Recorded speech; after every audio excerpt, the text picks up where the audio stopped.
Chapter 32.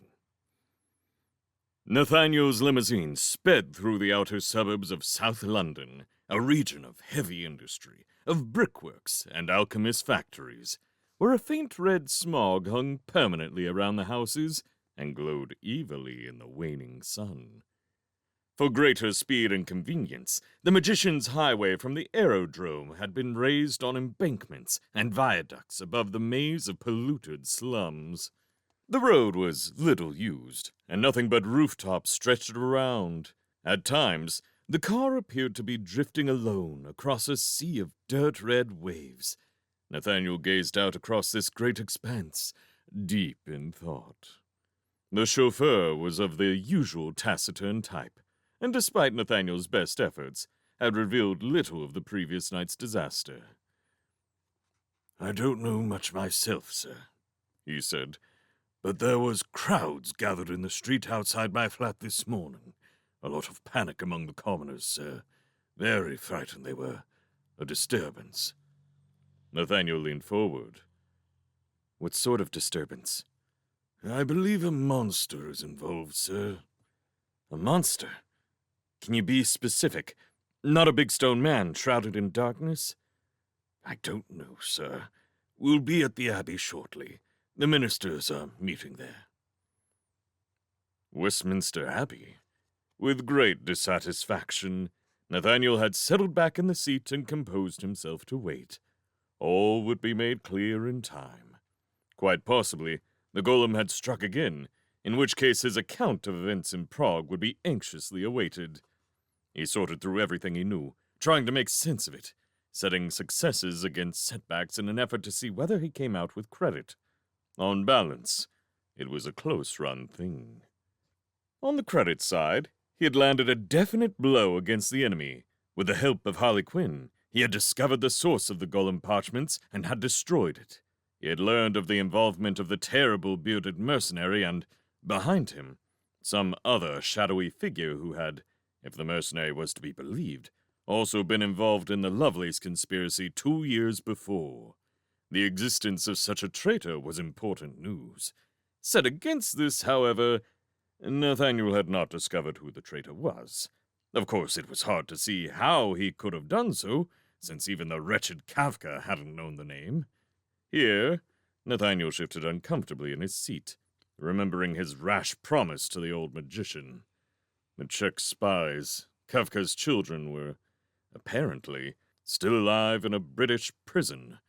If so, it would be extremely difficult for Nathaniel to secure their release. But what did it matter? Kafka was dead.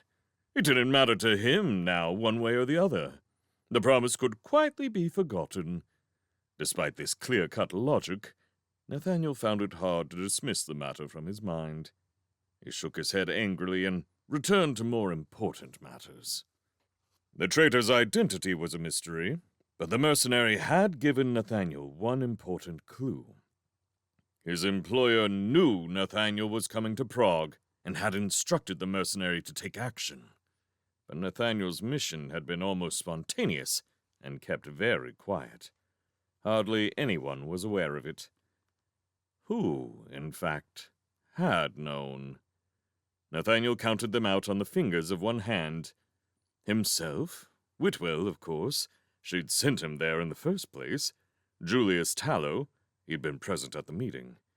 Then there was a second secretary of the Foreign Office, who'd briefed Nathaniel before the flight. Whitwell had asked him to prepare the maps and documents. And that was it. Unless... Hold on. A faint uncertainty nagged at Nathaniel. That encounter with Jane Farrar in the foyer, when she'd used the charm. Had he let anything slip there? It was so hard to remember. Her spell had fogged his mind a little. No good. He couldn't recall. Even so, the range of suspects was remarkably small. Nathaniel chewed the edge of a fingernail. He had to be very careful from now on. The mercenary had said something else, too. His employer had many servants. If the traitor was as close as Nathaniel now guessed, he had to watch his step. Someone among the powerful was operating the golem in secret, directing it through the Watch Eye. They would not wish Nathaniel to investigate further. Attempts might well be made on his life. He would need Bartimaeus to stick close to him. Despite these concerns, Nathaniel was feeling fairly pleased with himself by the time the viaducts lowered and the car neared central London. When all was said and done, he had presented a second golem being unleashed on the capital, and for that he would surely receive full praise. Inquiries could be carried out, and the traitor discovered. The first thing he would do would be to report to Whitwell and Devereux. No doubt they would drop everything and respond. This happy certainty had begun to ebb a little even before the car drew into Westminster Green. Nearing the Thames, Nathaniel began to notice certain unusual things. Pockets of commoners standing in the street, deep in conference. Here and there, what looked like debris in the road. Smashed chimneys, chunks of masonry, and broken glass. Westminster Bridge itself had a night police cordon across it, guards checking the driver's pass before allowing him through. As they crossed the river, Nathaniel saw thick smoke rising from an office downstream. A clock face on the side of the building had been smashed, the hands ripped off and embedded in the walls. Other groups of bystanders loitered on the embankment, in blatant disregard of vagrancy laws. The car swept past the Houses of Parliament and up to the great grey mass of Westminster Abbey, where the final remnants of Nathaniel's complacency shriveled down to nothing. The grass before the West End was covered with official vehicles, ambulances, night police vans, a host of gleaming limousines. Among them was one with Devereux's gold standard fluttering from the bonnet. The Prime Minister himself was here. Nathaniel alighted and, flashing his identity card to the guards on the door, entered the church. Inside, the activity was intense. Internal affairs magicians swarmed about the nave with imps in attendance, measuring, recording, combing the stonework for information. Dozens of security officials and gray-coated night police accompanied them. The air hummed with muttered conversations. A woman from Internal Affairs noticed him, gestured with her thumb. "They're up in the north transept, Mandrake, by the tomb. Whitwell's waiting." Nathaniel looked at her. "What tomb? What tomb?" Her eyes were alive with contempt. "Oh, you'll see. You'll see." Nathaniel walked up the nave, his black coat dragging limply behind. A great trepidation was upon him. One or two night police were standing guard beside a broken walking stick lying on the flagstones. They laughed openly in his face as he passed. He emerged into the north transept, where statues of the Empire's great magicians clustered in a thicket of marble and alabaster. Nathaniel had been here many times before, to look with contemplation upon the faces of the wise. It was with some shock that he saw that half the statues were now defaced. Heads had been ripped off and replaced back to front. Limbs had been removed. One sorcerer wearing a particularly broad hat had been turned upside down. It was an appalling act of vandalism. Dark-suited magicians thronged everywhere, carrying out tests and scribbling notes. Nathaniel wandered amongst them in a daze until he arrived at an open space where, sitting in a ring of chairs, Mr. Devereux and his senior ministers were assembled. They were all present: the burly, brooding Duval, the diminutive Malbindi, the bland-featured Mortensen, the corpulent Fry. Jessica Whitwell was there too, scowling into space, arms folded. On a chair a little removed from the others sat Mr. Devereux's friend and confidant, the playwright Quentin Makepeace, his cheery face solemn and anxious. All were silent, gazing at a large, luminous orb hovering several feet off the floor tiles. It was the viewing globe for a vigilance sphere. Nathaniel could see this at once. Currently it depicted what appeared to be an aerial view of part of London. In the distance, and rather out of focus, a small figure was leaping from roof to roof. Small green explosions erupted where it landed. Nathaniel frowned. stepped closer to get a better look. "So you're back from chasing shadows, are you?" Yellowed fingers caught his sleeve. Julius Tallow stood beside him, sharp nose jutting, features arranged in an expression of distaste. "About time. All hell's broken loose here." Nathaniel pulled himself free. "What's going on?" "Did you discover the mysterious mastermind behind the golem?" Tallow's voice dripped sarcasm. "Well, no, but how surprising. It might interest you to know, Mandrake, that while you were gallivanting abroad, the Resistance have struck again. Not some mystery golem, not a mystery traitor wielding forgotten powers, but the same human resistance that you've been failing to deal with all this time. Not content with destroying half the British Museum the other night, they've now broken into Gladstone's tomb and unleashed one of his afrits, which, as you can see, is now happily at large across the city." Nathaniel blinked, tried to take it all in. "The Resistance did this? How do you know?" "Because we found the bodies. No giant clay golem was involved, Mandrake. You can give that idea up right now, and we'll soon be out of our jobs. Duval!" He drew back. Nathaniel's master, Jessica Whitwell, had left her seat and was making her thin and stately way towards him. He cleared his throat. "Ma'am, I need to speak to you urgently. In Prague." "I blame you for this, Mandrake." She bore down on him, eyes flashing furiously. "Thanks to your distracting me with your demon's lies, we look more incompetent than ever. I have been made to look a fool and have lost the Prime Minister's favor. Duval was given control of my security department this morning. He has also taken charge of anti-resistance operations." "Ma'am, I'm sorry, but listen, please." "Sorry? Too late now, Mandrake. The British Museum debacle was bad enough, but this was the last straw. Duval has got just what he wanted. His wolves are everywhere now, and he—" "Ma'am!" Nathaniel could no longer restrain himself. "I located the Czech magician who created the golem's parchment. He was making a second one, for a traitor in our government." He ignored Tallow's expressions of incredulity. Miss Whitwell regarded him. "Who is the traitor?" "I don't yet know." "Have you proof of your story? The parchment, for instance?" "No.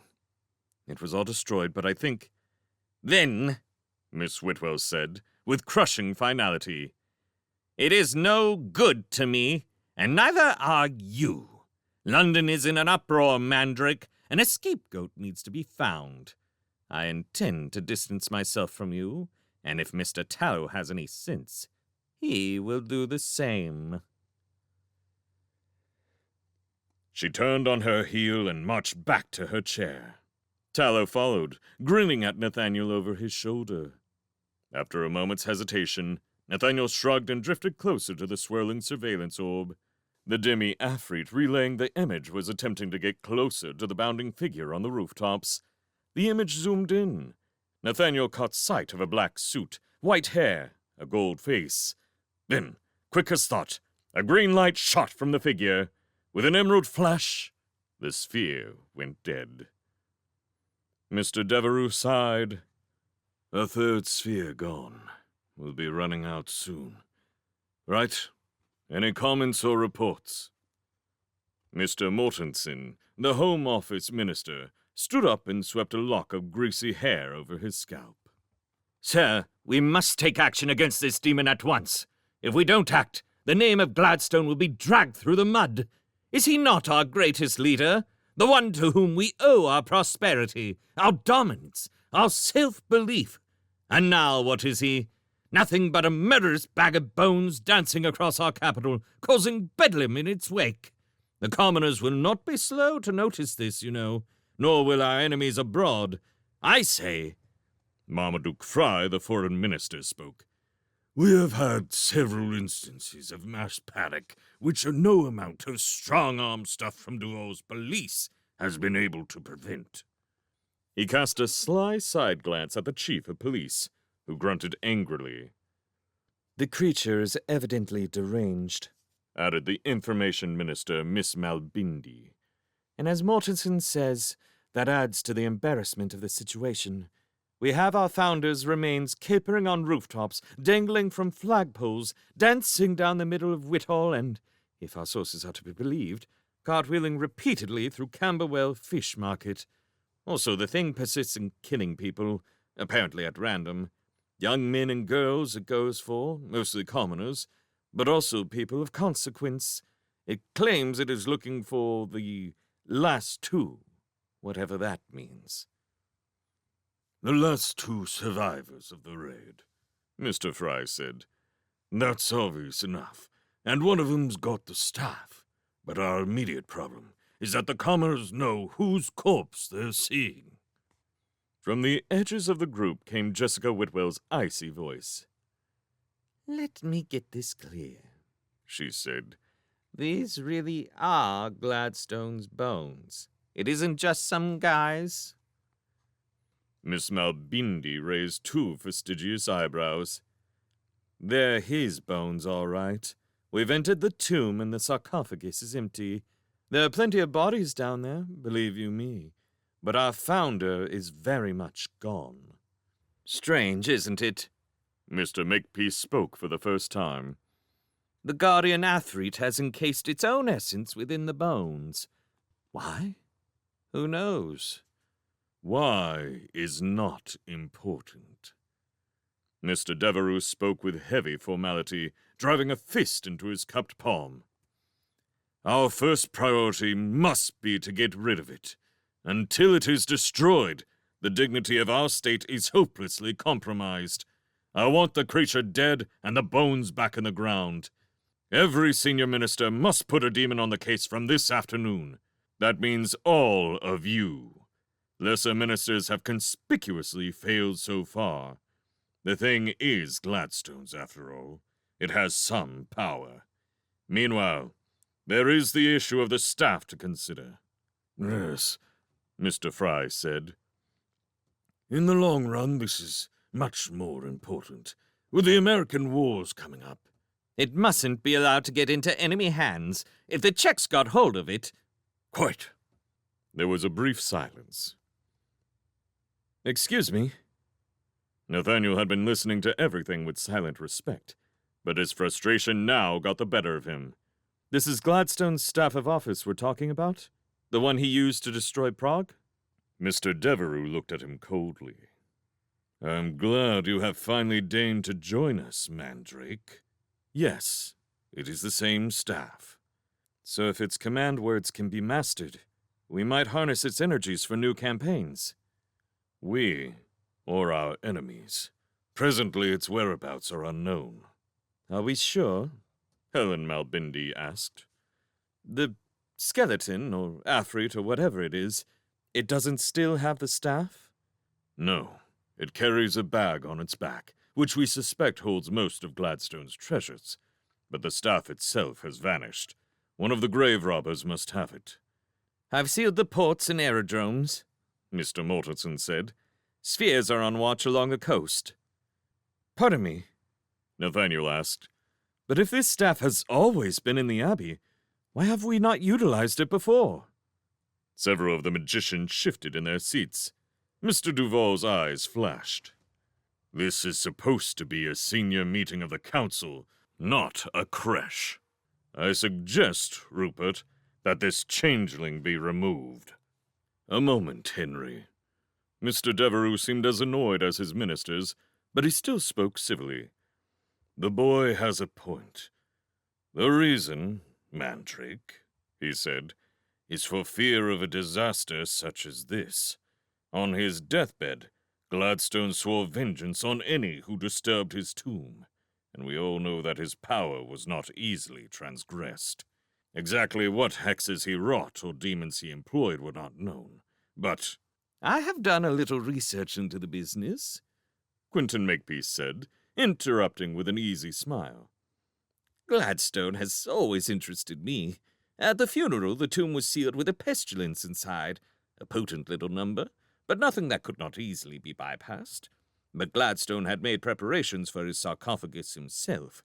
Contemporary sources say the aura of magic emanating from his body killed several imps officiating with the candles. If that was not warning enough, not long after his death, several magicians in his government ignored his prohibitions and set out to collect the staff.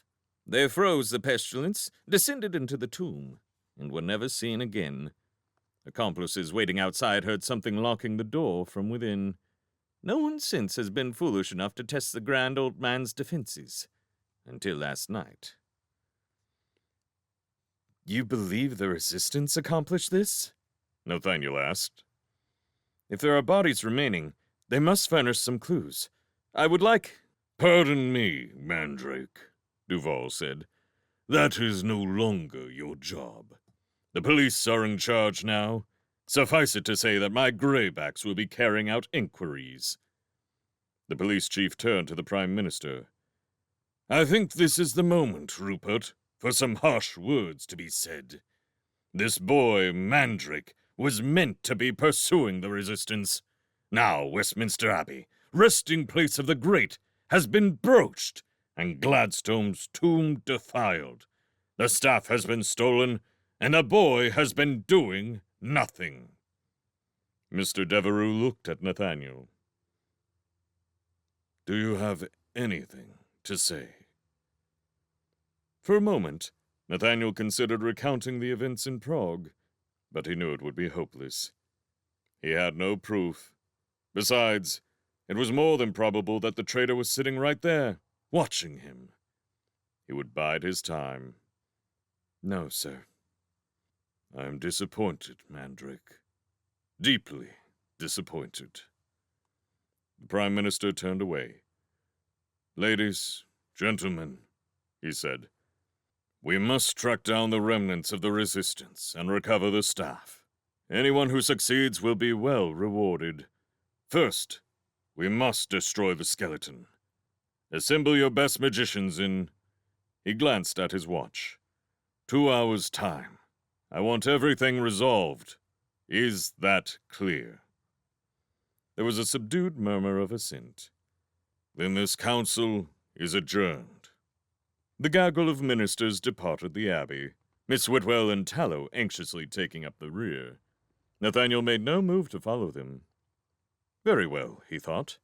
I shall distance myself from you, too. I'll carry out investigations on my own. A junior magician was sitting on a pew in the nave, consulting her notebook. Nathaniel squared his shoulders and approached with as much of a swagger as he could muster. Hello, Fennel, he said gruffly. Bad business, this. The woman looked startled.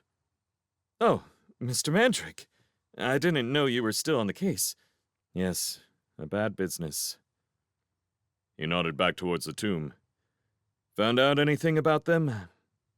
She shrugged. For what it's worth, papers on the old man identify him as one Terence Pennyfeather, owned an artist's supply shop in Southwark. The others are much younger. They may have worked with him in the shop. Don't yet know their names. I was just going down to Southwark to consult his records.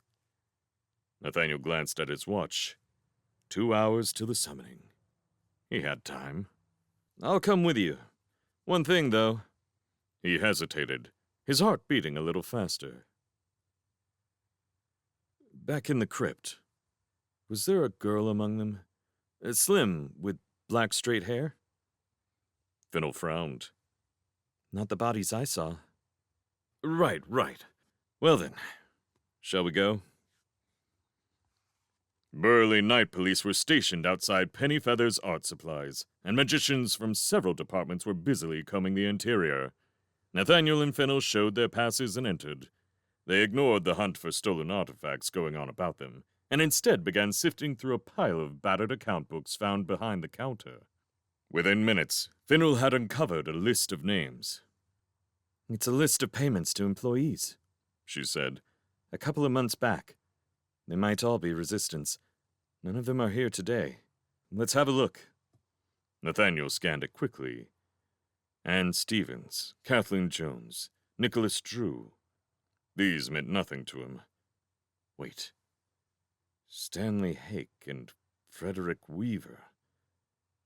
Fred and Stanley, clear as day. He was on the right track, but there was no sign of a kitty here.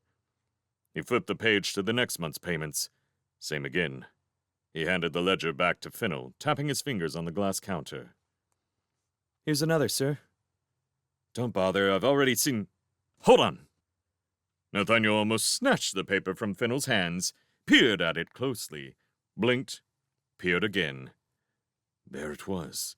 The same list, but with a single difference. Anne Stevens, Kitty Jones, Nicholas Drew. No doubt about it. Kitty Jones, Kathleen Jones, one and the same. During his many months of hunting, Nathaniel had scoured official records for evidence of Kitty and found nothing. Now it was clear he had been looking for the wrong name all this time. Are you all right, Mr. Mandrake? Finnell was staring at him anxiously. Everything snapped back into focus. Yes, I'm fine. It's just... He smiled at her, adjusted a cuff. I think I may have had a good idea.